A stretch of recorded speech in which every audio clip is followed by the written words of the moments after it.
ইরানের সঙ্গে সম্পর্ক বাড়াতে বাইডেন প্রশাসনের নতুন কৌশল। হুতি বিদ্রোহীদের ড্রোন হামলা প্রতিহতের দাবি সৌদি জোটের।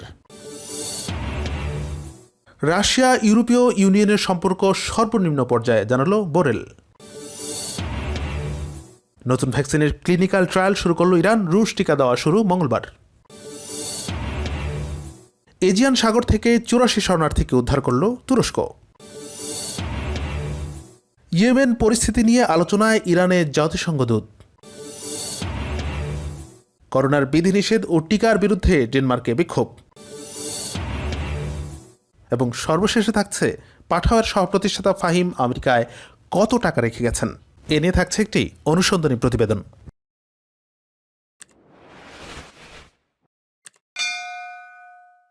তেল নিষেধাজ্ঞা সহ বড় ধরনের অর্থনৈতিক নিষেধাজ্ঞাগুলো তুলে না নিয়ে তেহরানের উপর আর্থিক চাপ কমিয়ে আনার উপায় নিয়ে ভাবছে বাইডেন প্রশাসন। 4টি সূত্রে বরাত দিয়ে মার্কিন বার্তা সংস্থা ব্লুমবার্গ এ খবর জানিয়েছে। এ বিষয়ে মার্কিন সরকারের অন্যতম বিকল্প হল ইরানকে আন্তর্জাতিক মুদ্রা তহবিল থেকে সহায়তা করা। এর মাধ্যমে করোনা ভাইরাস প্রাদুর্ভাবের এ সময় অর্থনৈতিক মন্দার সঙ্গে লড়াই করতে সক্ষম হবে দেশটি। সূত্রমতে বাইডেন প্রশাসন যে বিষয়টি বিবেচনা করছে তা হল সব নিষেধাজ্ঞা শিথিল করা, যাতে করোনার সঙ্গে সাম্প্রতিক আন্তর্জাতিক সাহায্যগুলো ইরানে পৌঁছাতে পারে। প্রতিবেদনে আরও বলা হয়, মানবিক কারণে এই জাতীয় পদক্ষেপ গ্রহণ হতে পারে। তবে আন্তর্জাতিক বাজারে ইরানি তেল বিক্রিতে যে নিষেধাজ্ঞাগুলো রয়েছে তা মার্কিন সরকার গুরুত্বের সঙ্গে বিবেচনা করেনি। গত বছরে তেহরান করোনা ভাইরাস মোকাবেলায় আন্তর্জাতিক মুদ্রা তহবিলের কাছ থেকে $5 বিলিয়ন সহায়তা চেয়েছিল। ইরানের উপর আরোপিত নিষেধাজ্ঞা বিশেষত তেল রপ্তানির ক্ষেত্রে সহায়তা পেলে এই সমস্যা লাঘবে কিছুটা কাজে আসবে, কারণ তেল রপ্তানি ইরানের প্রধান আয়ের উৎস। গত সেপ্টেম্বরে ইরানের প্রেসিডেন্ট হাসান রুহানি বলেন, 2018 সাল থেকে যুক্তরাষ্ট্রের আরোপিত নিষেধাজ্ঞার কারণে মোট লোকসানের পরিমাণ ছিল $150 বিলিয়ন। 2018 সালে মে মাসে পারমাণবিক চুক্তি থেকে একতরফা সরে যাওয়ার পর যুক্তরাষ্ট্র তেলের রফতানি বন্ধ করার লক্ষ্যে একই বছরে 5 নভেম্বর ইরানের উপর অর্থনৈতিক নিষেধাজ্ঞা আরোপ করে। এরপর কেন্দ্রীয় ব্যাংক সহ ইরানি ব্যাংকগুলো এই নিষেধাজ্ঞার তালিকাযুক্ত হয়।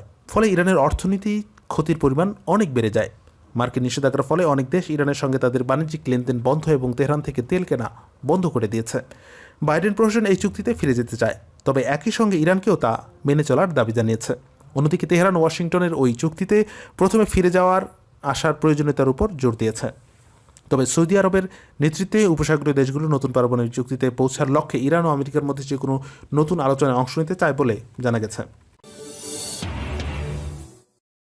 ইয়েমেনের ইরান সমর্থিত শিয়াপন্থী হুতি বিদ্রোহীদের ড্রোন হামলা প্রতিহতের দাবি করেছে সৌদি আরবের নেতৃত্বাধীন সামরিক জোট। রবিবার এক বিবৃতিতে এমন দাবি করেছেন সৌদি জোটের মুখপাত্র কর্নেল তুর্কি আল মালকি। এক প্রতিবেদনে এ খবর জানিয়েছে যুক্তরাষ্ট্রভিত্তিক সংবাদ মাধ্যম রয়টার্স। যুক্তরাজ্যভিত্তিক সংবাদ মাধ্যম রয়টার্স। কর্নেল তুর্কি আল মালকি বলেন, রবিবার হুটি বিদ্রোহীরা সৌদি আরবের দক্ষিণাঞ্চলের উদ্দেশ্যে একটি সামরিক ড্রোন পাঠায়। তবে এই হামলা নস্যাৎ করে দেওয়া হয়েছে এবং ড্রোনটি ধ্বংস করে ফেলা হয়েছে।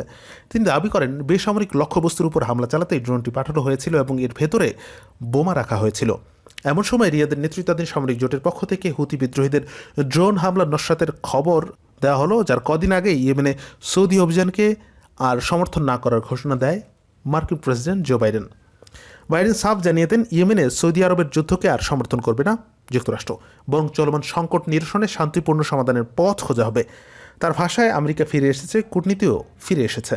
ইয়েমেনে সৌদি আরবের যুদ্ধে মার্কিন সমর্থন বন্ধের বিষয়ে বৃহস্পতিবার প্রথমে বিবৃতি দেন নিরাপত্তা উপদেষ্টা জ্যাক সালিভান। পরে নিজের পররাষ্ট্রনীতি বিষয়ক বক্তৃতায় বাইডেন নিজেই বিস্তারিত জানান। তিনি স্পষ্ট ভাষায় জানান, কোনোভাবেই আর সৌদি আরবকে যুদ্ধে সহযোগিতা করা হবে না, বরং ইয়েমেনে প্রতিনিধি দল পাঠিয়ে ওই সমস্যার শান্তিপূর্ণ সমাধানের রাস্তা খোঁজা হবে। তবে এতে করে রিয়াদের সঙ্গে যুক্তরাষ্ট্রের সম্পর্কের কোনো পরিবর্তন হবে না, শুধু যুদ্ধ থেকে নিজেকে সরিয়ে নেবে ওয়াশিংটন। উল্লেখ্য, 2015 সালে ইয়েমেনের প্রেসিডেন্ট মনসুর হাদিকে উচ্ছেদ করে রাজধানী সানা দখলে নেয় দেশটির ইরান সমর্থিত শিয়াপন্থী হুতি বিদ্রোহীরা। সৌদি আরবের রাজধানী রিয়াদে আশ্রয় নিতে বাধ্য হন ক্ষমতাচ্যুত হাদি। হুতিরা ক্ষমতা দখলের পর থেকেই হাদির অনুগত সেনাবাহিনীর একাংশ তাদের বিরুদ্ধে যুদ্ধ শুরু করে। 2015 সালে মার্চে হুতি বিদ্রোহীদের বিরুদ্ধে অপারেশন ডিসাইডিভ স্টর্ম নামের সামরিক আগ্রাসন শুরু করে সৌদি আমিরাতের সামরিক জোট। সৌদি জোটের বিমান হামলায় নিহত হয় লক্ষাধিক বেসামরিক মানুষ। দুর্ভিক্ষের দ্বার প্রান্তে পৌঁছায় ইয়েমেন। এমন আগ্রাসনকে কেন্দ্র করে আন্তর্জাতিক সম্প্রদায় ও বিশেষ করে মানবাধিকার সংস্থাগুলোর ব্যাপক চাপের মুখে পড়ে রিয়াদ।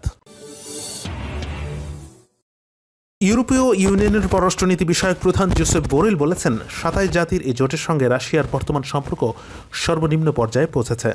রাশিয়ার বিরোধী দলীয় নেতা অ্যালেক্সি নাভালনির আটকের ঘটনাকে কেন্দ্র করে দ্বিপক্ষীয় সম্পর্কের ক্ষেত্রে এই অচল অবস্থা দেখা দিয়েছে বলে তিনি জানান। জোসেফ বোরেল তার ব্যক্তিগত উদ্যোগে 3 দিনের জন্য মস্কো সফর করেন এবং শনিবার সে সফর শেষ হয়। মস্কোর অবস্থানকালে তিনি ইউরোপীয় ইউনিয়নের পক্ষ থেকে নাভালনিকে মুক্তি দেওয়ার জন্য মস্কোর প্রতি জোরালো আহ্বান জানান। নাভালনিকে সম্প্রতি মস্কোর একটি আদালত 3.5 বছরের কারাদণ্ড দিয়েছে। 7 বছর আগের একটি অর্থ আত্মসাতের মামলায় স্থগিত কারাদণ্ডাদেশের শর্ত লঙ্ঘন করার কারণে ওই রায় দেওয়া হয়। ইউরোপীয় ইউনিয়ন সহ পশ্চিমা দেশগুলো রুশ বিরোধী দলের নেতা কারাদণ্ডের ঘটনাকে ভালো চোখে দেখছে না। নাভালনির আটকের পর ইউরোপের কোনো দেশ রাশিয়ার বিরুদ্ধে নিষেধাজ্ঞা আরোপ করেছেন, কিন্তু রুশ পররাষ্ট্রমন্ত্রী সের্গি ল্যাভরভের সঙ্গে আলাপের সময় জোসেফ বোরেল দাবি করেন যে নাভালনিকে কেন্দ্র করে ইউরোপীয় ইউনিয়ন মস্কোর বিরুদ্ধে কোনো নিষেধাজ্ঞা আরোপ করেনি, তবে রাশিয়া পশ্চিমাদের চাপ এবং অভিযোগকে আমলে নিচ্ছে না। আগামী মঙ্গলবার থেকেই ইরানে করোনা ভাইরাসের টিকা দেওয়া শুরু হচ্ছে। ইরানের স্বাস্থ্যমন্ত্রী সাইদ নামাকি ইরানে করোনার নতুন আরেকটি টিকার ক্লিনিক্যাল গবেষণার উদ্বোধনী অনুষ্ঠানে এ তথ্য জানিয়েছেন। তিনি বলেন, ইরানের অভ্যন্তরে টিকার পরীক্ষা এগিয়ে নিয়ে যাওয়ার পাশাপাশি আমরা সবচেয়ে কম ঝুঁকিপূর্ণ টিকা স্পুটনিক ভি রাশিয়া থেকে আমদানি করেছি। ইরানের নতুন যে টিকার ক্লিনিক্যাল ট্রায়াল শুরু হয়েছে তার নাম দেওয়া হয়েছে রাজিকোপার্স। এর আগে গতকাল ইরানের প্রেসিডেন্ট ডক্টর হাসান রুহানিও এই সপ্তাহে টিকা দেওয়া শুরুর কথা জানিয়েছিলেন। রুহানি আরও বলেছেন, ভাইরাস থেকে রক্ষা পাওয়ার প্রথম পদক্ষেপ হলো প্রতিরোধ। আমরা পারস্পরিক সহযোগিতায় করোনা মোকাবেলা করতে পারবো। আরেকটি উপায় হলো ভ্যাকসিন। সাধারণত নিয়মে টিকার তৈরির হতে 1-2 বছর লাগে, কিন্তু যেহেতু করোনা ভাইরাসের মৃত্যু অনেক বেশি, এই ভাইরাস অসংখ্য সমস্যার জন্ম দিয়েছে। এই কারণে বিশ্ব স্বাস্থ্য সংস্থা করোনার টিকার জরুরি ভিত্তিতে ব্যবহারের অনুমোদন দিয়েছে। গত বৃহস্পতিবার রাশিয়া থেকে করোনা টিকা স্পুটনিক ভি ইরানে এসে পৌঁছেছে।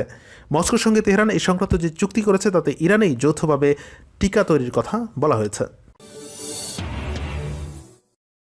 এজিয়ান সাগরে আটকে পড়া 84 শরণার্থীকে উদ্ধার করেছে তুরস্কের কোস্টগার্ড।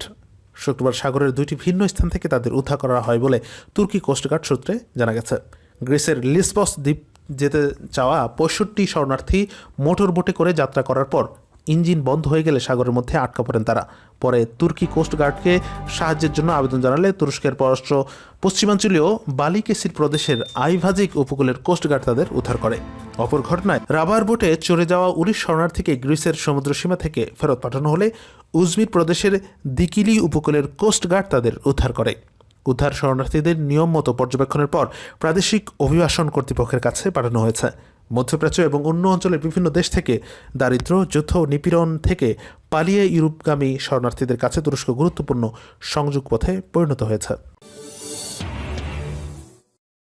ইয়েমেন পরিস্থিতি নিয়ে আলোচনায় প্রথমবারের মতো ইরান সফরে গেছেন জাতিসংঘের বিশেষ দূত মার্টিন গ্রিফিথস।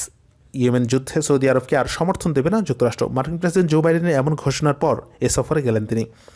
রবিবার ইরানের রাষ্ট্রীয় টেলিভিশনে মার্কিন গ্রিফিথসের দেশটিতে পৌঁছানোর খবর নিশ্চিত করা হয়েছে। এক প্রতিবেদনে এ খবর জানিয়েছে রয়টার্স। 2015 সালে ইয়েমেনের প্রেসিডেন্ট মনসুর হাদিকে উচ্ছেদ করে রাজধানী সানা দখলে নেয় দেশটির ইরান সমর্থিত শিয়াপন্থী হুতি বিদ্রোহীরা। এরপর থেকেই এখন পর্যন্ত সেখানে যুদ্ধ চলছে। 2015 সালে মার্চে হুতি বিদ্রোহীদের অপারেশন ডিসার্ট স্টর্ম নামের সামরিক আগ্রাসন শুরু করে সৌদি আমিরাতের সামরিক জোট। স্কুল, বাজার ও হাসপাতাল, জানাজার নামাজ সহ বিভিন্ন স্থানে সৌদি জোটের বিমান হামলায় নিহত হন লক্ষাধিক বেসামরিক মানুষ, আহত হয় আরও অনেকে। দুর্ভিক্ষের দ্বার প্রান্তে পৌঁছায় ইয়েমেন। এক পর্যায়ে সৌদি আরবের কাছে অস্ত্র বিক্রি সীমিত করার সিদ্ধান্ত নেয় তৎকালীন ওবামা প্রশাসন। তবে ট্রাম্প ক্ষমতায় এসে ওই নীতি বদলে দেন। ট্রাম্পের বিদায়ের পর নতুন প্রেসিডেন্ট জো বাইডেন ক্ষমতায় এসেই সাফ জানিয়ে দিয়েছেন ইয়েমেনে সৌদি অভিযানকে তার সমর্থন দেবে না তারা। এর এক সপ্তাহ কম সময়ে মাথায় ইয়েমেন ইস্যু নিয়ে আলোচনার জন্য তেহরান সফরে গেলেন জাতিসংঘের বিশেষ দূত। ফলে তার এই সফর তাৎপর্যপূর্ণ হিসেবে প্রতীয়মান হচ্ছে। ইরানের রাষ্ট্রীয় টেলিভিশনে জানিয়েছে 2 দিনের সফরে তেহরান পৌঁছেছেন জাতিসংঘের বিশেষ দূত মার্টিন গ্রিফিথস। ইরানের পররাষ্ট্রমন্ত্রী জাভেদ জারিফ সহ দেশটির অন্যান্য কর্মকর্তাদের সঙ্গে বৈঠকের কথা রয়েছে তার। মার্টিন গ্রিফিথসের দপ্তর জানিয়েছে সংকটের রাজনৈতিক সমাধানের জন্য কূটনীতিক প্রচেষ্টার প্রতি সমর্থন দিতেই তার এই সফর। তার দফতরের এক বিজ্ঞপ্তিতে বলা হয়েছে, যুদ্ধবিরতি, জরুরি মানবিক ব্যবস্থা এবং রাজনৈতিক প্রক্রিয়া পুনরায় শুরু করার বিষয়ে যুদ্ধরত পক্ষগুলোর মধ্যে সমঝোতার মতো বিষয়গুলো জাতিসংঘ দূতের অগ্রাধিকার এজেন্ডায় থাকবে। ডেনমার্কে করোনার বিধিনিষেধ ও ডিজিটাল টিকাদান সনদের প্রতিবাদে শত শত মানুষ রাস্তায় নেমে এসেছে। শনিবার রাতে কোপেনহেগে এই বিক্ষোভ হয়েছে। মেন ইন ব্ল্যাক ডেনমার্ক নামে পরিচয় দেওয়া একটি গ্রুপ এই বিক্ষোভের আয়োজন করেছে। বার্তা সংস্থা এএফপি এমন খবর দিয়েছে। বাইরে তীব্র শীত সত্ত্বেও নিজেদের ক্ষোভ প্রকাশে পার্লামেন্ট ভবনের সামনে প্রায় 600 লোককে জড়ো হতে দেখা গেছে।